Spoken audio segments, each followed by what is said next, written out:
me approve it. Amazing. Thank you. All right. What about you? Who is Miguel? Who is Miguel? Yeah, there's so many ways I can answer that. And I love it because I still get to figure out myself through many individuals and people. Like, I'm sure I'm going to meet a different part of me through you, through this connection, which is beautiful. Um, I'm just a man that has been set to bring everyone back into their heart space, to feel safe, to feel seen, and to know that they can achieve whatever it is that they want to achieve with their full intention of the heart. So that's been a lot of my journey since 2018 of my divorce, of going through that. I was given the opportunity to discover myself, who I am, what my limiting thoughts, my beliefs were, what my unconscious behaviors were.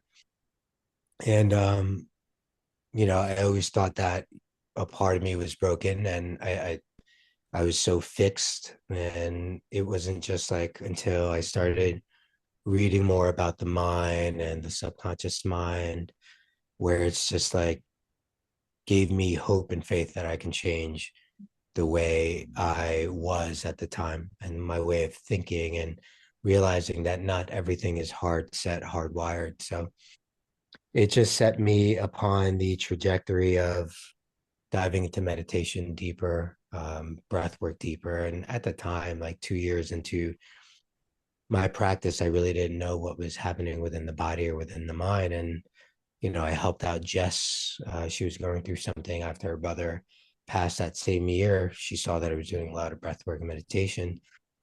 And she found such relief where, she planted the seed of, becoming a meditation teacher and a subconscious mind coach. And I was like, shit, never thought of that. Mhm. So I did my research and, found that it was very expensive to go ahead and do that. And I was like, oh shit, I don't even know if I can do this. But a few weeks later, I had recently met two people that were that facilitated this thing called Radiance Festival out in Garrett Mountain, Mhm. and it was beautiful. It was a whole bunch of holistic practitioners, sponsors, and everything. And I met a couple of buddies that facilitated men's group as well. They were called the Modern Renaissance Men. I got to meet them in person because I connected with them through IG and met them in person, dope as fuck. And but the two hosts of this event, they they just opened a certification for meditation teacher and subconscious mind. And I reached out. It was affordable. I was the first one to sign up. And the rest is history. Everything just started to snowball. And I got deeper into the subconscious mind, deeper into NLP, Mhm. deeper into, meditation and, different modalities to help let go of this and tune more into the heart. Yeah. And I started to meet more friends, breatharians that taught me the way of the breath and different breathwork techniques. And all of that just started to just like deepen my practice even more. And then I got into hypnosis. So hypnosis is a deeper state of, meditation, entering the sleep wake state, and how to access that. I've been helping people through that, helping people quit smoking or, change behaviors or really just manifest the life that they want to live. And, you know, with that divorce also, I wanted to understand, like, all right, well, how do I hold myself accountable for what I've co-created, and how can I, you know, um,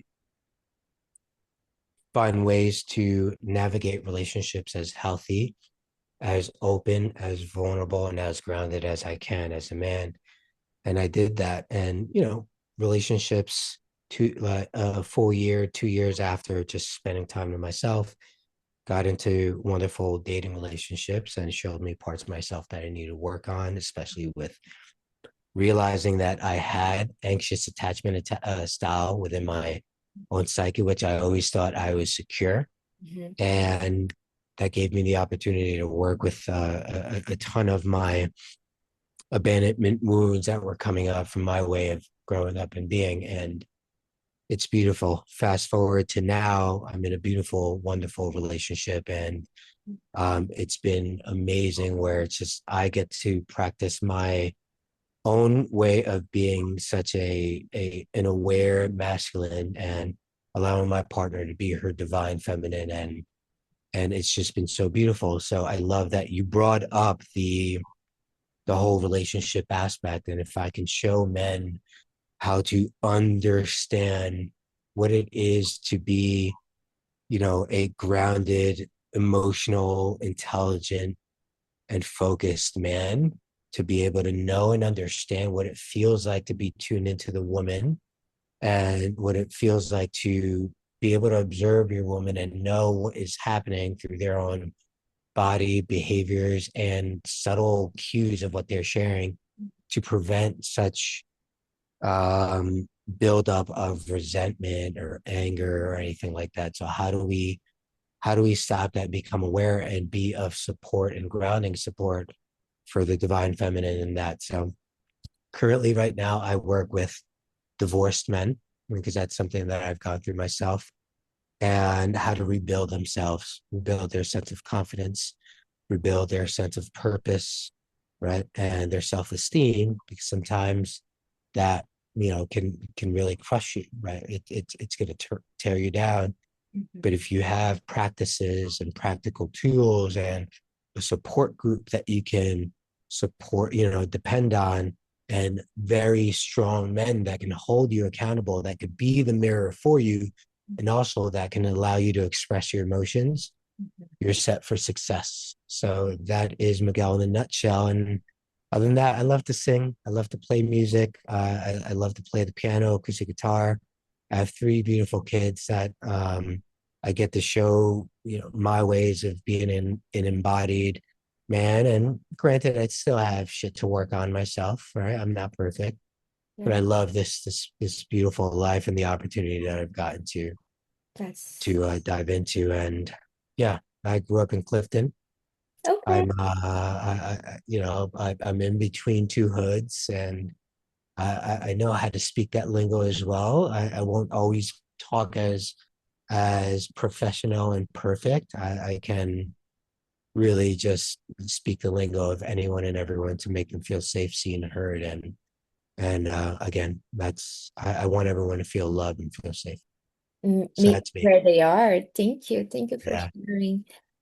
yeah, And you said something now that, of course, we are not perfect. There's always something for us to be working and discovering because there are new situations in life. We don't know how we are going to act or react according to that new yeah, that just came up, yeah. right? But I also feel like with clients and couples, the entanglement that happen in between themselves, their own identity, who they are once they become parents, and then the couples, them being a couple, romantic couple, and their Hmm. roles, tending to so many things. It's almost like they lose themselves. Oh, 100%. How do we cultivate a relationship where you're nourishing each other, but also being responsible for your daily life? Yeah. So, I mean, to answer that is communication and vulnerability, right? What are your strong suits within your relationship or um, in this partnership, right? Because, like you said, we have, as a parent, there's like three relationships that we have to tend to: the couple relationship, right? The partner, you have the relationship with yourself, and then you have the relationship as a parent. So, how to navigate those three. And if you can sit with each relationship, like say with the partners, okay, it's a lot of couples, they tend to butt heads, and they lose themselves. And if I'm not, if a masculine man is not grounded, indecisive, then it forces a woman to step into her masculine. Yes. And then that's where the masculine bump heads, right? Egos start to show up and pop heads. But if you can be clear as to what is your strongest I strongest, not identities, strongest suit within the relationship when it comes to finances, when it comes to planning, when Mhm. it comes to um yeah, those are like the cooking, right? Yes. Cleaning, right? Yeah. Chores around the house, repairs around the house, like being clear and open within that dynamic, that communication is very important because then no one's stepping over somebody.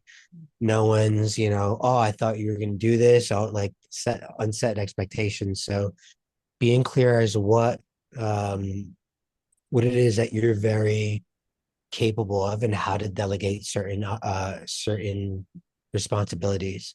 And then also honoring each other's mission purpose Yeah. and creating space within the relationship too. So what I've learned is I've always been in, when you live with someone, you're almost doing something every day together. Mhm. And there's not enough fire. The fire tends to dwindle down, right? Mhm. And it's being enclosed. And then the two, instead of being separate source into divine, into God, then we start to become dependent, codependent on each other. And then the energy, depending on where it goes, it could be drained if we're pulling off too much. But if we find ways to be separate and create space and spend time, like as a man, I like to spend time with my friends, my boys, Mhm. right? Whether it being going to the sauna, a Russian bathhouse, Mhm. whether it being going on a hike or just going for cigars, right?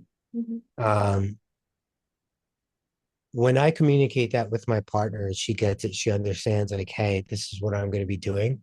And she honors that, that creates that beautiful fire, that novelty within the relationship. And same thing with her doing her own thing, allowing her to be with her friends, allowing her to be on her mission. And same thing with me. It's like being on my mission and my purpose. So if you can understand and know, like, hey, babe, this is my time for me, so that I could be with myself and be with my friends. And same thing with you. I would love more than you to be with your friend. That creates a dialogue and some space within each other. And then there's no need to like worry about where they at, what are they doing. And if that does come up, there is a time to check in and have that conversation. Like, honey, I've been wanting to text you, and I just like felt this sense of insecurity, not because of you, but this space that's been coming up. It's been creating a lot within me, and I'd love some support and just give voice in that. So there's many ways, right, to navigate that. And when it comes to the relationship with yourself, it's like, can you give yourself that space away from the relationship to be with your own thoughts, with your own emotions? And yes, you can have your support group too, but can you dedicate a good 2 to 4 hours with just being with yourself, whether being on a hike, whether being in your own room with a cup of cacao, cup of coffee, cup of tea, whatever it is that you like, maybe even a cigar, wherever it is, like you go out and just be with yourself and find out what is alive within you and come up and you can journal through that. You're building a beautiful relationship with yourself and you can tune into the emotions that coming up so that you have that emotional intelligence. You're building that intuition with yourself, right? And you're connecting with nature or God in that sense, so that as you radiate that and as you build that relationship with self, you're able to come back to that relationship with your partner. Same thing as a relationship as a father or, a mother, dedicating the time to be with your kid. How can you be fully present with them emotionally, physically, mentally, and spiritually with them? Not just physically there, but you could be checked out and then not listening to your kids, right? How can I build this relationship with my kids and let them know that I hear them, see them, and know that anything that they are expressing, I can give space for that too, right? As a father of 2 girls and a boy, and my son is a middle child, Mhm. I get that my girls can be emotional, Mhm. right? And I always ask, what do you need from me right now? Um, so that I can hold that for you as best as I can. Sometimes they'll say, I just need some space. Sometimes they'll say, I don't need anything from you, but just to be there for me. And and that is about it. Like as men, and as you may know this, we want to try to fix it. So when we try to fix it, we automatically assume, and we can assume, right? When we automatically assume, then that puts the woman in defense, and it's not all about that. It's more about asking and having a dialogue, right? Mhm. What is it? I notice that, there's a bit of tension within your body. I see it and I feel it, and I feel it within myself. It's, what's alive with you? What's going on? I can hold space for you. I have the emotional capacity. I will remain grounded so I can listen what is going on. And it gives the woman the opportunity to go ahead and share. Oh, you know what? You know, I've asked you so many times to, hang up your clothes, put your shoes a certain way. I know it may be little, but it does trigger me in a way. And, I feel like I'm not being heard and listened. And then the husband or the partner has the opportunity to say, shit, okay, thank you for sharing that with me. I didn't realize that I was out of integrity and not honoring my word as to putting my shoes a certain way or taking it off before I enter the home. So it's all about, when it really comes down to, is having that dialogue with yourself, with your partner, with your kids, being of integrity with your words, embodying what it is that you are practicing as well, and also giving space to emotions so that, you know, your emotions are feeling met. Same thing with, your partner's emotion and your kid's emotion. So a lot of the rebuilding and coming back to I guess like both partners and have that healthy balance in the communication is all that. How do we hear each other, see each other, feel each other, and then create some boundaries and perhaps some contracts, and where we can hold each other accountable. Mhm. Yeah. Wow, thank you. Thank you for sharing. And I can help to think of the depth, the work you've been doing, and not related to the inner child work, because to have this level of accountability and awareness, you need to identify your wounded child. Because, like, for example, some of the clients that are in a conscious conception phase, I want to have children. Yeah. One of the questions in my inquiry, there is a soul inquiry, is like, am I the desire of bringing a child is because I didn't have the childhood I dreamed of, or because Mm, I had a very beautiful and I want to give that to that child, mm, or because all of my friends are having children and I feel like I'm missing mm, something out, the lack, the scarcity of the idealization of this future life that they planted us, right, mm, society.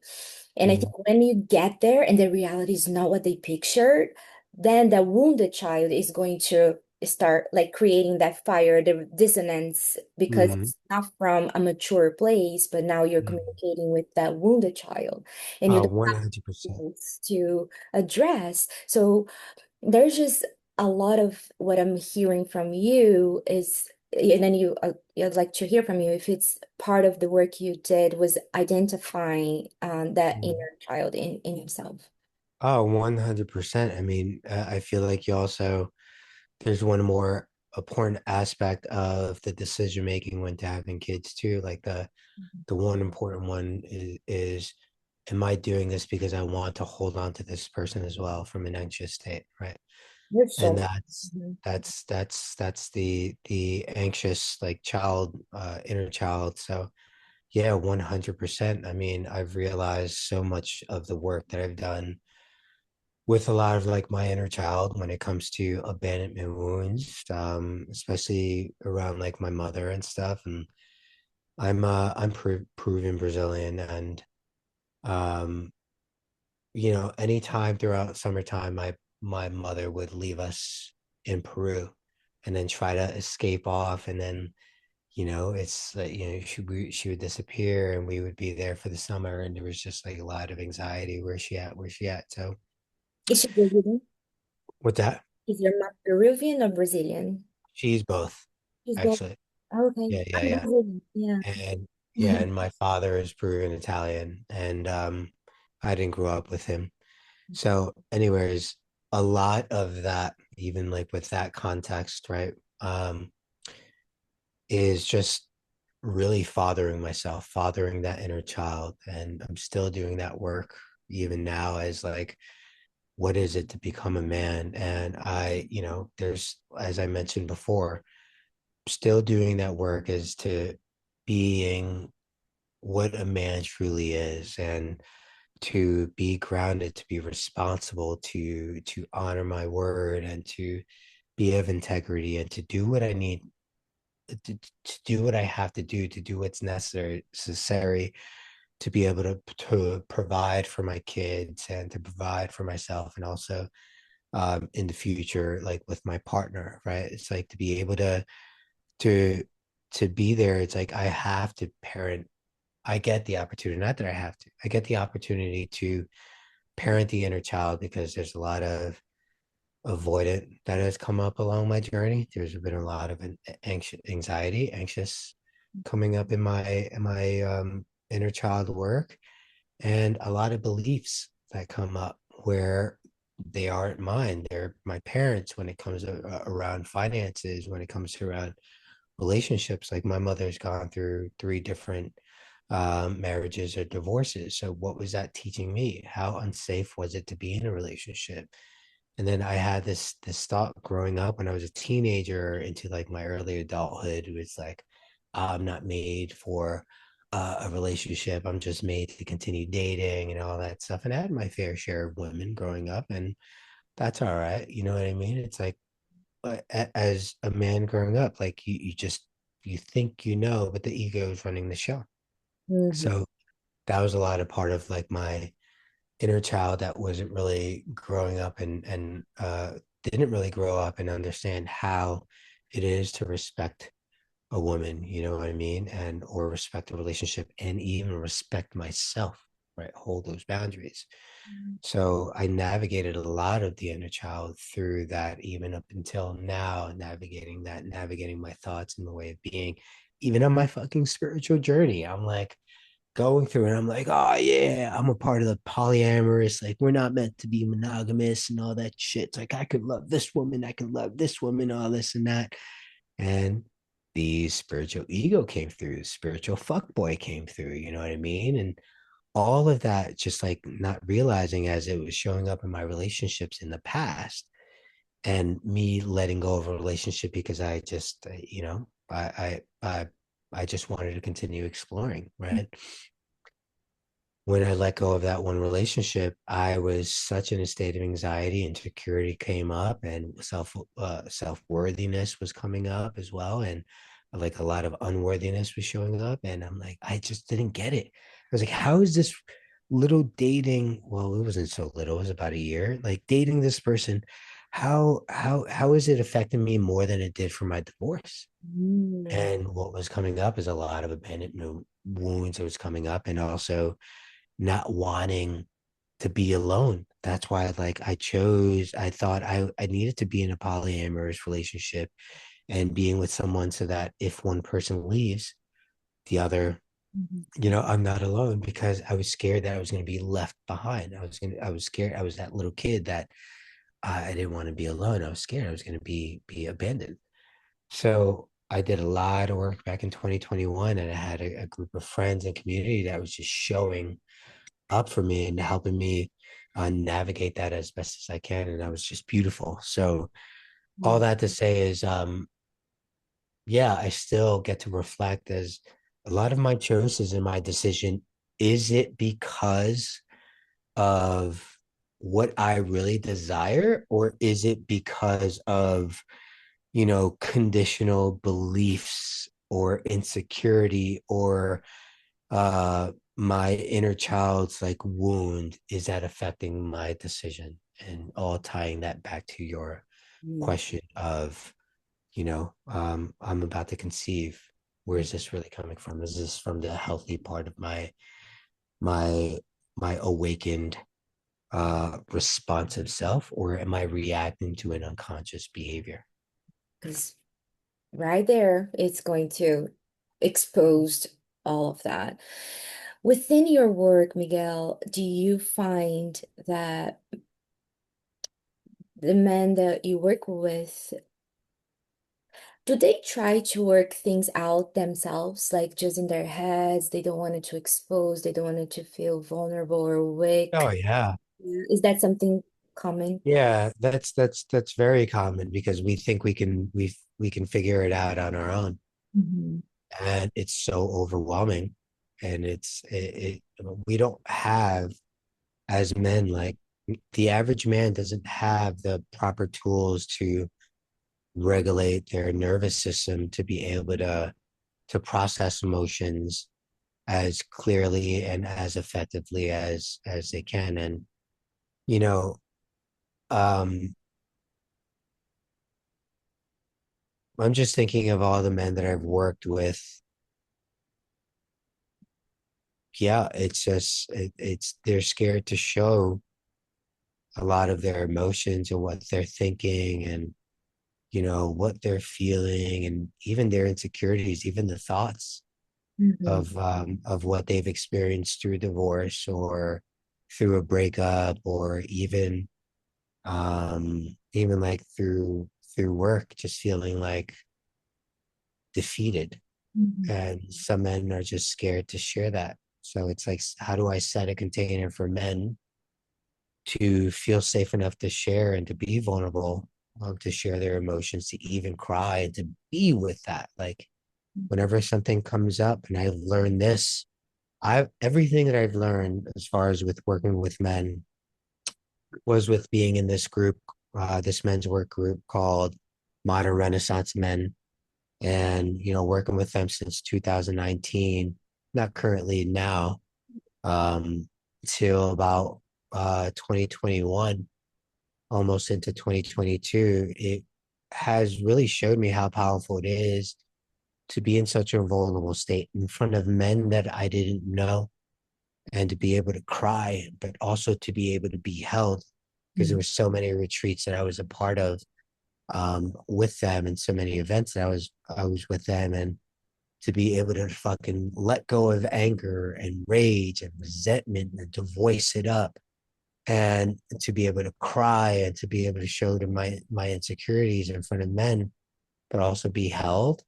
It was okay. So I've learned a lot of that, and I was given the opportunity to be a co-facilitator in Mhm. that men's group as well, to be the breath work and meditation teacher. And they would always call me like the walking heart, right? Because I have a lot of love, no matter what, no matter who it is or who you are. I am not afraid to say I love you, brother. Like, Mhm.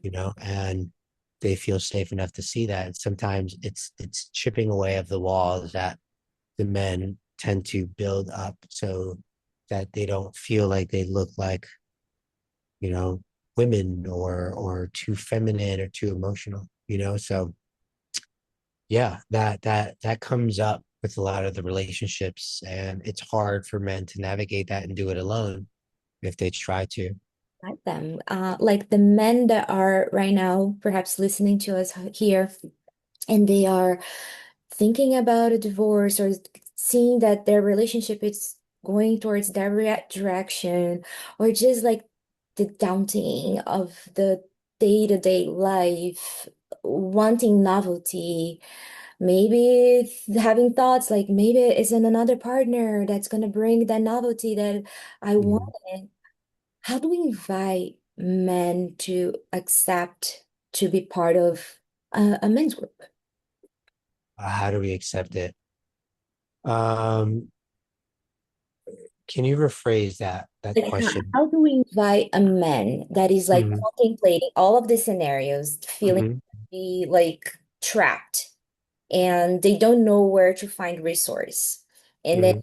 You are talking to them like, hey, man, come to this men's group. How Mhm. do we invite that man to accept your invite? Oh What's yeah, I mean, word it out so they don't feel weird, like they don't feel it's like a woo-woo weirdo things. I'm yeah, not, you know. yeah. I mean, I guess the way that I would invite a man would first, ask them if they're open to a suggestion, Okay. if I hear them out. And if they say yes, I would just share my experience. I've been where you're at. I know how lonely it could feel being the lone wolf trying to figure everything out and on your own. And it can be challenging and overwhelming. And a lot of the times you just feel defeated because you're not seeing or feeling progress within your life.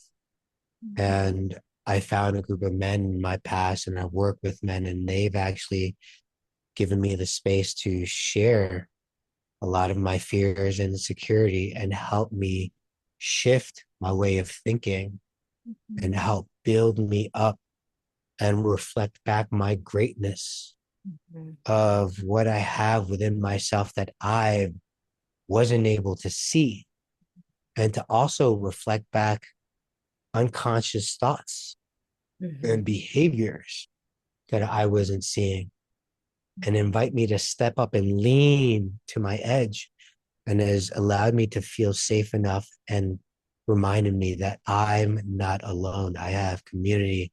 I have men that can hold me accountable, that can help me feel safe in expressing my emotions, and to go back out into the world feeling so fucking confident with my self-esteem boosted and knowing, okay, Mhm. I'm not alone now. I have the tools. I have the men that can back me up so I can go out into the world to to become a better man from a healthier state. And yeah, if that calls to you, brother, come through. I love for you to come through. I feel that's going to change your life. And when you step into that, the moment you decide to come through, you're going to see that shift if that's what you're yearning and desiring. Yes, beautiful. Yeah. How can people work with you today? What are your current offerings? Yeah. I mean, I didn't really touch upon this within a lot of like my coaching work, a lot of women I've been working with, right? Because I've realized that, and this is why like I've kind of narrowed down my niche to just working with men, not because of women, but a lot of the co-ed, right? Both the women and the masculine, the women and the men would come to me to get over a breakup or to get over a divorce. And I've realized that what they're seeking is to come back to themselves, to rebuild a sense of self, to rebuild their confidence, to, you know, rebuild boundaries that no longer um, not only people crossing them, but also you crossing yourself, your own individual crossing your own boundaries, and how to honor that and how to voice that without fear of losing that other partner or the potential date or relationship. And so I work co-ed with breath work and meditation for both men and women, but primarily work with men that are looking to build their sense of self through different modalities. So you can find me through my website, which is www.positivesoulshaker.com, or through my Instagram, and even through my YouTube. You'll find a lot of my work, and I dabble through both the spiritual realm, meaning understanding the energetics of your mind, the emotions, and also being able to bridge that with your biology or with the mind, the body, and understanding your nervous system what's being activated out of the three branches of polyvagal theory, meaning like, you know, my fight or flight, my rest and digest, and also my social behavior. Like there's three different branches that can either have us feeling, in such a disarray and like, so anxious or disassociated and down and not wanting to do anything and feeling lethargic, where we can bring that back into the state of balance of, all right, I'm grounded. And now I'm ready to go out into the world and to feel safe enough to do what it is that I want to do, but also with a sense of clarity. Where is this coming from when I want to make a decision? Is it from me rather than I'm trying to do it for my partner so that they don't leave, or I'm doing it for my kids so that, they feel safe and I don't give into that fear scarcity mentality. So it's very important. So yeah, you can reach me through any of those modalities and just watch my videos, like get to know me a little bit, or you know, get on a 30-minute free call so that we can get to know and see if we're a good match to work with one another so that I'd be able to support, and I'm speaking to the men right now, so that I can be able to support your journey and know that you're not alone, and to really tap in with your emotions, with your thoughts, and with your breath. Most importantly, how can I ground myself through the breath so that I can be as conscious and grounded and not react and be more responsive, um, to become a better man and attract your desired woman that you are looking to attract and be magnetic. It isn't about, forcing a woman to change the way they see you. It's about how can I be that man that the woman is desiring, Mhm. um, that is desiring ultimately. And that's how I attracted my partner. Yeah. I've been longing for this beautiful relationship, this divine feminine. And man, I look back to a journal entry of mine where it's like all the qualities and like knowing no doubt in my bone that she's it. And that's exactly what I experienced last year.